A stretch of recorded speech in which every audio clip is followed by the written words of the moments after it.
नमस्कार, मैं हूं मोनिका जायसवाल और आप देख रहे हैं इंडिया न्यूज बुलेटिन की शुरुआत बड़ी खबर के साथ करेंगे। योगी आदित्यनाथ सरकार ने उत्तर प्रदेश पुलिस के नए मुखिया की तलाश शुरू कर दी है। प्रदेश सरकार 30 जून को सेवानिवृत्त हो रहे पुलिस महानिदेशक हितेश चंद्र अवस्थी को सेवा विस्तार देने की मूड में नहीं है। उत्तर प्रदेश में नए पुलिस महानिदेशक का नाम फाइनल करने पर मंथन शुरू हो चुका है। इसके लिए आज दिल्ली में एक बैठक होगी। इस बैठक में उत्तर प्रदेश के मुख्य सचिव आर.के. तिवारी भी शामिल होंगे। इस बैठक में उत्तर प्रदेश के डीजी पुलिस का नाम फाइनल करने के लिए एक कमेटी गठित होगी। लोक सेवा आयोग 3 अफसरों की कमेटी गठित करेगा। ये कमेटी ही डीजीपी का नाम तय करेगी। उत्तर प्रदेश में विधानसभा चुनाव 2022 से कुछ समय पहले ही उत्तर प्रदेश को नया पुलिस प्रमुख भी मिलेगा। इसके सामने विधानसभा चुनाव के साथ ही उत्तर प्रदेश की कानून व्यवस्था को दुरुस्त करने की भी चुनौतियां हैं उत्तर प्रदेश सरकार के सामने। अब उत्तर प्रदेश में 2017 से योगी आदित्यनाथ के मुख्यमंत्री पद की शपथ लेने के बाद से 3 डीजीपी अब तक काम कर चुके हैं। सुलखान सिंह के बाद से ओपी सिंह ने डीजीपी के रूप में कार्यभार संभाला और फिलहाल हितेश चंद्र अवस्थी 30 जून तक पद पर रहेंगे।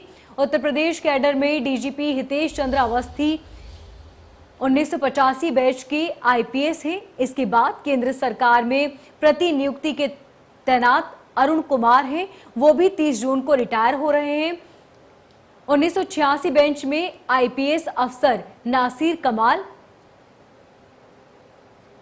इसके साथ ही आईपीएस अफसर मुकुल गोयल, डॉक्टर आरपी सिंह, विश्वजीत महापात्रा, गोपाल लाल मीणा के अलावा 1988 बैच के आर.के. विश्वकर्मा, डीएस चौहान, अनिल कुमार अग्रवाल और आनंद कुमार का नाम डीजीपी उत्तर प्रदेश के पद पर आने वालों की लिस्ट में सबसे ऊपर है। नासिर कमाल इस वक्त केंद्रीय प्रतिनिधित्व के लिए जुलाई 2022 में उनका रिटायरमेंट है।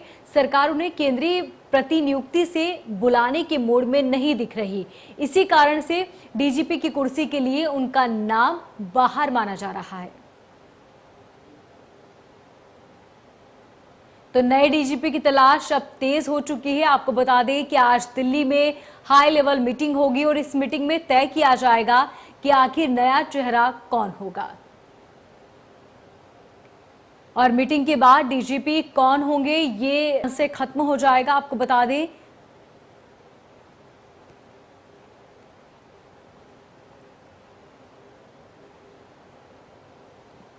और इस खबर पर ज्यादा जानकारी के लिए लखनऊ से हमारे संवाददाता खुर्रम हमारे साथ फोन लाइन पर बने हुए हैं, लाइव सीधे हमारे साथ जुड़े हैं। खुर्रम, क्या है पूरा मामला और कब तक तस्वीर साफ हो जाएगी कि कौन होगा नया डीजीपी? देखिए, आज बैठक होनी है, उसके बाद ही तय होगा कि डीजीपी कौन होगा। वो नाम लखनऊ भेजा जाएगा, उसके बाद उस नाम का अनाउंसमेंट होगा। लेकिन डीजीपी होगा कौन, इसको लेकर तमाम तरीके की चर्चा चल रही है सियासी गलियारे में भी, क्योंकि इलेक्शन है 2022 में, और साथ ही पुलिस महकमे में भी कि डीजीपी कौन होगा। 3 नाम सबसे आगे चल रहे हैं। सीनियरिटी की बात करें तो नासिर कमाल हैं, नंबर 2 पर पीयूष गोयल हैं और नंबर 3 पर हैं आरपी सिंह, जो डीजी ईओडब्ल्यू एसआईटी मौजूदा दौर में है। इन तीनों के नाम पर चल रहा है, इन्हीं में इसको एक बनेगा। लेकिन अगर हम नामवर चर्चा करें तो सबसे पहले नासिर कमाल का नाम आता है। अगर मेरिट की बात की जाए तो सबसे सीनियर उसको बनना चाहिए, तो नासिर कमाल बन जाते हैं। लेकिन 2022 के चुनाव के मद्देनजर लगता नहीं है, उनके नाम को लेकर संशय है नासिर कमाल को। तो दूसरे नंबर पर आते हैं, दूसरे नंबर पर गोयल आते हैं। अब गोयल को लेकर के बात हो रही है कि आखिर इनको क्यों बनना चाहिए डीजीपी। वो इसलिए क्योंकि सियासी समीकरण उनके हिसाब से पश्चिम उत्तर प्रदेश से ताल्लुक रखते हैं। एडीजी एलओ रह चुके हैं सपा सरकार में, ये उनके लिए डिमेरिट हो सकती है। लेकिन हो सकता है कि पश्चिमी उत्तर प्रदेश को साथ देने के लिए, एक मैसेज देने के लिए उनको बनाया जाए। तो अब देखना इसी बात को होगा कि किस तरीके से चयन होता है। तीसरा नाम आते हैं आरपी सिंह, जो कि डीजी एसआईटी और ईओडब्ल्यू हैं। और एसआईटी की हम बात करें तो एक लंबे अरसे से एसआईटी कोई काम नहीं हो रहा था, लेकिन विगत 2 सालों में, पिछले 2 सालों में एसआईटी ने बहुत काम किया है, बहुत सारे घोटालों की जांच करी है और लगातार उस सुर्खियों में रहा है, जिसकी वजह से आरपी सिंह लगातार चर्चा में बने रहे। तो क्या ये माना जाए कि जिस शख्स ने ईओडब्ल्यू और एसआईटी, जो कि एक तरीके से बहुत ज्यादा काम नहीं कर रही थी, उसको सुर्खियों में ला दिया, तो क्या उनके एफिशिएंसी देखते बनेगा, ये देखने वाली बात होगी। लेकिन तीसरी जो सबसे अहम इस वक्त है कि 2022 में चुनाव होना है, सियासी समीकरण बेहद अहम होंगे।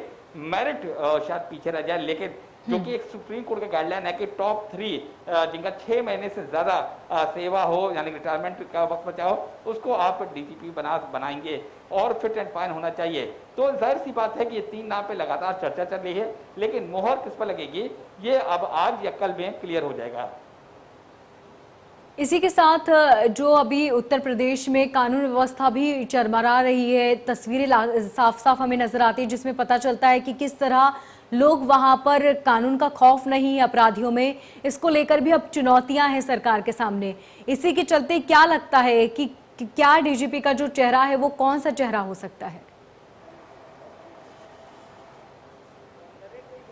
देखिए, जब उत्तर प्रदेश की सरकार यानी कि भारतीय जनता पार्टी जिसकी सरकार है उत्तर प्रदेश में, जब वो चुनाव में जाएगी तो जाहिर सी बात है बहुत सारे मामले ऐसे हो जिसे लॉ एंड ऑर्डर को पर सवालिया निशान लगाए। मसला आप बिकरू कांड की बात कर लीजिए तो उस पर सवालिया निशान लगा, और भी तमाम ऐसे मामले सामने आए जिस पर सवालिया निशान लगे। एनआरसी और एनआरसी की बात कर लीजिए, जो प्रदर्शन हुआ था एनआरसी सीए को लेकर के लखनऊ में और कुछ और अन्य जगहों पर, तो उसको लेकर काफ़ी हत्याएं को हुई, उसको लेकर तमाम तरीके की बातें होने लगी।